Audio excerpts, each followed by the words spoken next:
What's going on, everyone? Welcome to the ONSET podcast, where we talk about what it's like to make it as a creator in today's age. And today, we've got our second guest on the podcast coming straight out of Brisbane, launching his own feature film with his whole team at the moment. He's done it all, been an actor, currently directing, launching merch, started off as a photographer and videographer, but we'll get all into that in just a second. Welcome, Sam Rees, to the set. How you going, Thanks, man. Sam? I'm going well, bro. It's good to be here. Good to be here. It's good to have you. It's good to have you finally. We've been talking about it for a little bit, especially as the podcast was starting to create itself a little bit more. We were back and forward, but it's great to have you on. So It's amazing to be here, bro. Yeah, no. Dude, what a good day for it. What a good day for it. Yeah. that's it. Oh, mate, like it's good. I've heard a bit about you, man, and I think you're one of those kind of guys that's keen on creating and developing your skills and stuff like that, and that's what this podcast is all about, mate. It's just about developing and we're all in kind of tough times at the moment, but it's good to just hear your story, man, and like where you started and where you want to be, where you want to go, and the path you're taking. So, man, if you can, just tell us a little bit about that. Where you started off, and like, was it were you photo, video, were you acting, musician? Like, tell us your story, man. For sure. Yeah, thanks so much, Steve. Good to meet you, by the way. I actually didn't start off as a photographer, videographer. I ended up starting out as an actor out of high school. The first ever thing I did was a musical theater performance. I played Vince Fontaine and Sonny in Grease, the musical. And it was kind of like a rabbit hole from there. I decided that's kind of where I wanted to go. I ended up enjoying it that much that I was like, you know what, I'm gonna go to university for this. This is my path. And it was kind of cool because I went from like doing musical theater to physical theater to slapstick comedy, and then also I did a bit of dance there for a while. It was kind of cool to just play around until I found my spot in the industry. It wasn't until 2019 when I started at the University of the Sunshine Coast that I kind of figured out that I would like writing and directing a little bit more, a little bit. I enjoyed it a little bit more than I did acting because I had that freedom of creativity. And originally I started writing to write myself more roles as an actor. There wasn't many shows or that going around. So I was like, you know what, fuck it. I'm just going to do it by myself. And I ended up, just kind of going into it and really, developing as a writer and as a director to kind of get myself roles, and it's kind of just landed me where I am now, writing my first feature film, and now I'm producing and directing it here in Brisbane. So it's been a cool little path to get here. Awesome, mate. Awesome. Where did you grow up? Why'd you move to Brisbane? I was born down in Nowra, actually, and I grew up in New South Wales for like most of my life. That's how I met Jordan here. We went to school together in Port Macquarie. I didn't end up moving to Brisbane until the beginning of this year in January. I originally lived on the Sunshine Coast for university, and I kind of would come back and forward between Brisbane and the Sunshine Coast because obviously, much like Newcastle, Sydney is the next biggest city centre, and so you'd go to that city to get the biggest shit done. And I was always in Brisbane doing stuff. I was always in Brisbane either writing or directing short films. And I kind of fell in love with it. There's this newness and growth about this city that it's just continually developing and growing up that other cities don't have. Sydney's pretty mature, whereas Brisbane's not. Brisbane's still a kid in the sense of cities, and it's still growing continuously. And so I like it here. There's a very rich culture of new creators and very experimental creators too that you can kind of dig your teeth into and get inspiration out of. So that's why I'm here. Awesome, man. Awesome. And with the move to Brisbane and going through university and starting off, is that did you find getting into the industry after coming out of your training and so on was difficult? Not necessarily difficult, but tedious would be the word. It's just about the amount of time you put into it. you can continually do the original things of going to casting calls and submitting for auditions, etc., or you can kind of take it to the next level, which is just putting that little bit more time and going to networking events, making sure you're communicating with people. And when you make networks, don't just make them as a network. Go in there that you're making a friend, and continue to develop those friendships and relationships. And that's kind of how I ended up where I am now. It was last year in 2020, I was talking to one of my friends who lived here in Brisbane, and she was telling me about this Brisbane Council program that she was kind of a part of. And I ended up being like, oh, okay, cool. That's awesome. I'm kind of doing my own thing at the moment. That's all right. And originally I was going to move to Port Macquarie with Jordan. And it was like one night I ended up receiving an email from one of the people from this program. And I was like, okay, cool. This is cool. I like this a lot. And I ended up moving here. I remember the minute I got here in January, I was like, okay, this is like a clean slate. I've got nothing to do. I need to do something. And so I started writing a short film, originally titled My World. And it is what has grown into a feature film. Over time, it just developed and developed and developed. And we ended up getting a little bit of help on it from a few of the local council bodies and stuff like that, which was really cool. And that's, kind of how I got into the industry in that way. I went for a few auditions as an actor, and they kind of panned out well, which I still to this day, I don't know how auditions work. I don't think any actor really does.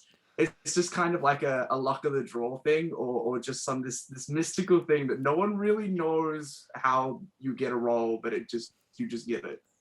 Do you think that? And it was really interesting being a director. Yeah. Sorry, mate. Do you think that like directors already have that mindset of who they want in that role, and that's kind of the thing where you're kind of fluking it really when you walk in and you say your lines and all that kind of stuff, and you kind of nearly walk in there and not be chosen just on what you look like, pretty much.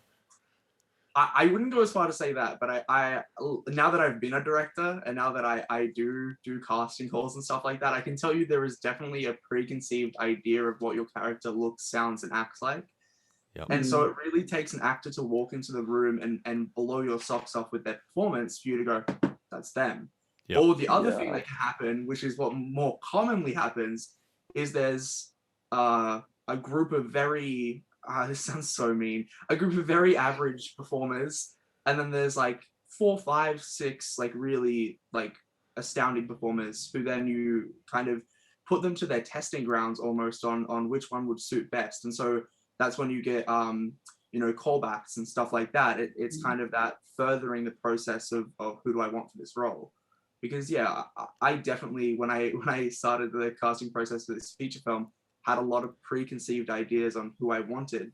And I invited select people off of that image. Yeah. However, when I've done like open casting calls, it's so much harder because you're not selecting talent. You've just got this group of people that are going to come in who you don't know.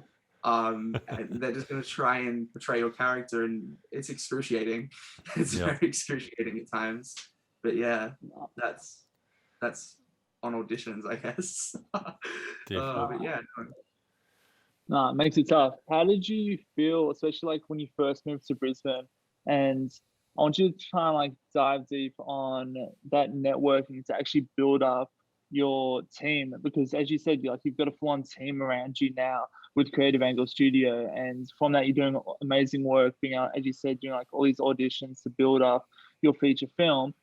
Dive deep on how that creative process of moving to Brisbane when you only knew like a select handful of people to then actually end up creating it to where it is today, where you've actually got a full-on team around you. When I moved back to Queensland, I didn't really connect with like everybody straight away again. I was like, it was super lonely for like the first 2 months, and it was just kind of me in my room writing. And I put a lot of this feature film to like it getting complete to the point that I was literally just in my room alone with no friends, no outside distraction. So I was able to just really hone in and focus on this one thing. But to build the team, I kind of reached out to like people that I'd known in the past from other projects, from my time on the Sunshine Coast. For example, Josh April, our cinematographer, and the guy who's taken like a lot of the behind the scenes photos and videos. I had heard of him once before from a project I was going to do but didn't end up doing. He put in an application, and I ended up finding it within our hard drive of like portfolios and stuff like that we kind of keep to make sure we can go through and find people if we need. And I sent him a message and the script, and he was on board. Chloe McKenzie, the co-director, I knew her from university. We were pretty close friends. She was also my marketing manager for Zen21 Media. And then Rachel has always been like a massive part, as you know. She's kind of co-written and helped me really like kick projects from like developmental into it's actually happening multiple times. Renee, our editor, I met through Matt Buckley, who's the lead actor of our film. I was like, dude, we need someone to edit this stuff. This is ridiculous. I'm coming here, directing, going home, writing, and editing. I've got no time. I was like, I want to talk to girls, bro. I want to live life. And he was like, oh, dude, I actually know this one girl who edits. And I was like, yo, dude, send her my way. And so she came aboard. We met up once and we ended up clicking like really well. And I was like, okay, dude, you're 110% the person I want working on my team. So she edits all of our like behind the scenes footage and stuff like that. And she's also the editor for the film. Great. Cameron Brown, who's our special effects animation guy, I also knew from university. I hadn't talked to him in 3 years. I just sent him a message like, hey bro, Sam here. I just wondered if you're interested in a project I'm working on. He was straight away, he was like, yeah, for sure, man. Cameron's such like, he's a whore for projects, I think. Like if there's a project to be had, he's on it. And so I sent him that message and he jumped aboard. Elise Forrester, our graphic designer, I met through Renee, our editor. So I was coming home, writing scripts, doing graphic design. And I was like, graphic design is not even my medium, bro. Like, I don't even know how to do this shit. I know nothing about design theory. I know nothing about like what people actually want to see. I'm just guessing and putting it up and seeing if it works. And like, to pat my ego a little bit, it is working, but it's not the best it can be. Yeah. So, oh, mate, but the thing is that, you know, like you surround yourself with talented people and it's about the overall project. And like, mate, like it sounds like you've got a great group there. Really good group. I think if you're going to be on my team, I think that you have to have the same kind of drive and ambition as I do.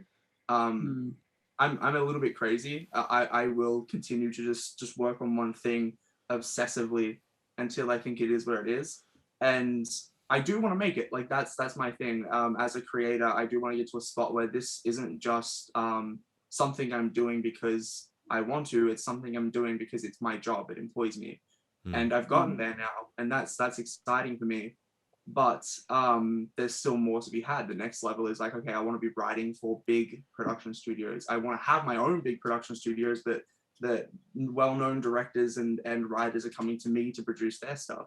Yeah. And so if you have that same kind of drive and ambition of I want to get somewhere within this industry, I'll probably like you. I'll probably like you a lot. As Jordan and I have a good friendship over it because he's the same. He has a lot of drive, and as do I. So it kind of attracts in that sense, that energy. That's right. Yeah. 100%. Where do you feel like looking back on yourself growing up and especially experimenting with like a whole different range of like in the creative industry of different like platforms and that, what would you say, whereabouts did you get that drive from? Where do you think this massive ambition to really, really take over? I think that I have a lot of stories to tell and a lot of value within my art. And I don't want to do, there's nothing else I can, to be honest, to put it simply, there's nothing else I can see myself doing. Like if it's not this, then there's nothing. And therefore, where do I end up in the world? I could never see myself working some boring 9-to-5, working for somebody else. I hate it. I hate it, bro. Yeah. I want to be someone who is a common household name for bringing you entertainment. I want to not only entertain you, but educate you through my stuff. And that's always been like a massive value of mine. And I think that's what drives me. But where did I get my drive? I remember when we were in high school, there was these like trips that we'd always do as part of like the drama class where we'd come to Brisbane, we'd go to big theater festivals and stuff like that. And you'd get to kind of meet the artists. And I ended up, we saw Priscilla, and I ended up meeting you and Deutsch. And I just remember like, this guy, like all he ever does is perform, and that's his life. That's what he does. And then when he's not performing, he just gets to live. Yeah. And I was like, that's so fucking cool. I was like, the fact that he can create and just continue to like, do shows, and that's his way of making a living is so cool to me. And then that just kind of developed, because once you've got one inspiration, you kind of go looking for more subconsciously. And so I remember I fell upon Vince Gilligan, the director of Breaking Bad, Better Call Saul, and The X-Files. And yeah, he started off as a guest writer on The X-Files, and met most of his networks through The X-Files, ended up taking up ranks, and obviously made Breaking Bad, which is a fucking phenomenal hit, and Better Call Saul. And the way that he works is he kind of works outside the box. He doesn't always think linear. And I think that you have to think outside the box. Where can I put the camera that it just doesn't quite work traditionally, but it looks really good? What can I bring to the table directorially that's going to push my actors to get the best performance that maybe they don't always have? Yeah. And the little things that I took inspiration from, as well as Steven Spielberg, your classics like that, Kubrick. People like that really drive me, because they are mavericks within this industry. They are people who, in some way, in their own individual way, revolutionize the way we consume and create modern media. That's it. And so, yeah, I like it a lot. Oh, yeah. And it really, it basically, with the, these different directors and so on, they just all have their own kind of flavour, but it's all very, like you said, mate, it's like Quentin Tarantino. Like, as soon as you start a movie, you know it's directed by him, because it's his style. But that's what's attractive, is that, he didn't just follow the same path that, a lot of people did. He tried something very different, and there's a lot of risk in that. But at the same time, that's what makes things exciting, isn't it? It is. And I think finding your own flavor is important too. If you are a young creator and a young artist out there, 110% take inspiration, but remember you've got to make something of your own too, to really leave a mark on this industry, and to really get some originality out of your art. You've got to bring your own thing to the table. Don't let your inspirations and your almost mentors kind of dictate your 110% way of creating, because one thing that I learned is you have to bring your own thing to the table. You have to have your 100%. Own unique style that makes you discernible from the crowd. And so That's definitely. Especially in such a saturated market, it's like it's evolving every single day, and there's so many more and more creators that are coming, out there. So exactly what you said, and we've talked about it in like previous episodes, is that when we look at in photography and videography, like the massive, as you said, mavericks like Peter McKinnon, all these guys, is that you can take a piece of inspiration, but it's a matter of taking all these little 1%ers, but then adding it onto your own individual touch to it that makes you as a creator stand out. And exactly the same thing as what you're saying with what you're doing. Like, not to touch your ego here, but like your stuff actually does stand out a little bit to me, rather than like the average run-of-the-mill photographer. Because like you do have people who just follow the basic steps of how to edit, how to take photos. 100%. They don't experiment, and experimentation is what was the birthblood of literally every great thing on this planet, and also every bad thing on this planet, nuclear, atomic weapons, and stuff like that. Experimentation's good and bad, but it's mainly good. So don't be afraid to experiment, and just again remember that like these people that you remember their names, If you're remembering Steven Spielberg, it's for a reason. It's because he did something that was discernible from every other movie. If you remember Kubrick, it's probably because his unique and almost totalitarian directing style is something so interesting to look back on that it intrigues you. You've got to really think about these people. They're not there because they followed everyone else. So by following them and by taking 110% their method on as yours, you're just a copycat and nothing else. And so... Exactly. Yeah, try and do something original. So right. It's yeah, like like but do your thing. Like that's the thing. Like some people, I think, try and be too unique and too outlandish and so on, and it doesn't come across as their norm. And Yeah, like it's just you just gotta do your thing, put your flavor on it, and there's always going to be people out there that don't like your work or don't like what you're doing, but then there's that group of people that love it and they really yeah, are drawn into what you're doing. So yeah, yeah. just do you. That's what everyone says. Just do you. Exactly.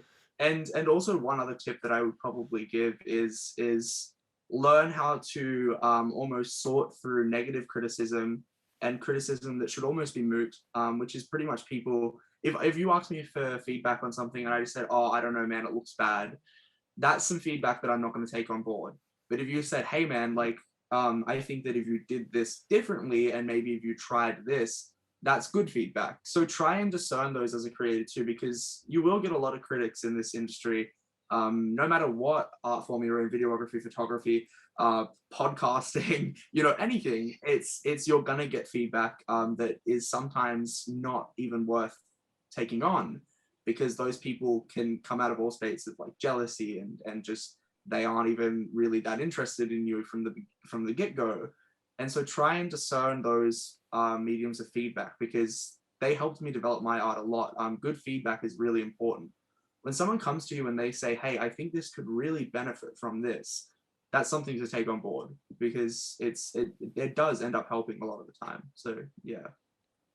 Definitely, mate. I think there's you really need to and you can make it into a positive. That's it. Make that negative into a positive, and branch out and learn. Learn from mistakes and learn from the little things that just don't work out. There's heaps of times, there's heaps of projects where I've finished that project and I wish I'd done a lot different with it. And like there's you learn from that, and next time round you make those changes. So yeah. 100%. 100%. It's one of those important things is that with any type of feedback, especially negative feedback, is that take it a little bit on board, especially if it's going to end up bettering you as a creator, but never let it stop you or make you either question and then like, nah, I can't handle this. I'm just going to go back to either doing a 9 to 5 or anything like that. You just need to keep on going. That's it. 100%. So you've given a lot of amazing tips, especially for the young creators out there, especially in like this podcast at the moment. There's so much value that you've been able to give.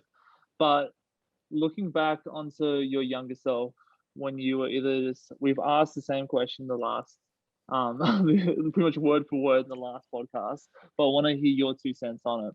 Is that if you were to give one bit of advice to your younger creator out there that's sitting there, should I go to Brisbane or not? Should I either take that leap? What would that one little bit of advice be? It says I've got less than a minute left before I'm disconnected. So what I might do is got this. And then go come quick. back.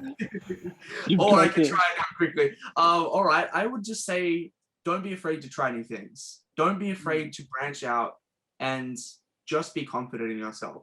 My lack of confidence is the only reason why I'm not here earlier, because I let my own anxiety and my own fears go, no, you're not good enough for that. Dude, you don't have the looks for that. I don't have the skill for that. And it wasn't until, and it's really bad that it came to this, it wasn't until other people told me that I did, that I took that leap of faith. And I think it's important to just trust in yourself and have confidence in yourself from the get-go, because you shouldn't rely on confidence from other people. And I think that is a massive message that's getting pushed around today within our culture is, everybody is beautiful in their own way, and that they should have that confidence from the get-go. You shouldn't rely on everybody else's input for that.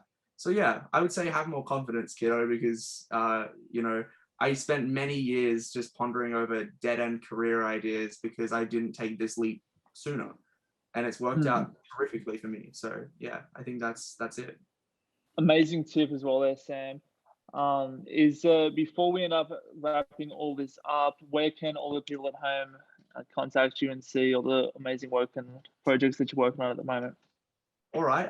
Yeah, I've got a few. I think the best place to kind of contact me as a creator and a director is probably on my website, which is creativeanglestudios.productions. And yeah, you can find all our social media links from there. And that's actually where we're uploading all of our behind the scenes and original projects from now on as well, which is great. So yeah, that's where you can find me. And then yeah, my Instagram is literally just Sam Rees _media, which is, it's been like that for like 8 years. So that's a classic. So yeah, no, yeah, that's where I am. Awesome. Perfect. Awesome. Well, thank you for coming on the podcast. Second problem. guest. It's an honor to have you here. 100%. But for all you guys at home, if you like the podcast, well, what are you doing? Go down the bottom, hit the subscribe button, leave a nice little like if you liked it. If you've been watching this far, I presume you like it. So hit the button. And if you want to get notified for when we do end up uploading, just ring that nice little bell right there, give it a little bit of a ring, and then you'll get notified as soon as we do our uploads. And if you have any little takeaways from Sam today that you want to either comment down below, or even if you've got your own tip, just leave your little top tip down below in the comment section. And that's about it. Got anything else to say, Steve? Nah, nothing from me. Just thanks, Sam, for joining us, mate. And you know, it was just a really good insight into yourself and where you're going. And I think every young creator out there is taking a little bit out of it, and that's what this is all about. So thank you so much. No problem, not at all. Yeah.